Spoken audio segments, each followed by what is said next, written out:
In this video, I'll show you how to get more storage on your PC. First, open the Start menu and search for Disk Cleanup. Select your drive and check the boxes for Temporary Files, Recycle Bin, and Windows Update Cleanup. Then click OK. This will remove a lot of unnecessary files that are just taking up space. After that, go to Settings and click on System.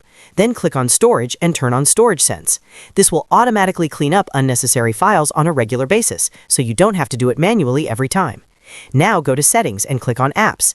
Then go to Installed Apps and sort them by size. You will see which apps and games are taking up the most space. Go ahead and uninstall anything you no longer use. Next, move your large files like photos, videos, and documents to cloud storage such as OneDrive or Google Drive. You can also move them to an external hard drive or USB drive to free up space on your PC. If you want to find hidden large files, open File Explorer and go to View, then Details. Sort everything by size and you will quickly see which files are the biggest. Delete anything you do not need. You can also use a free tool called Windorstat. It gives you a visual map of everything on your drive and makes it really easy to spot large files that are taking up space. That is how you do it.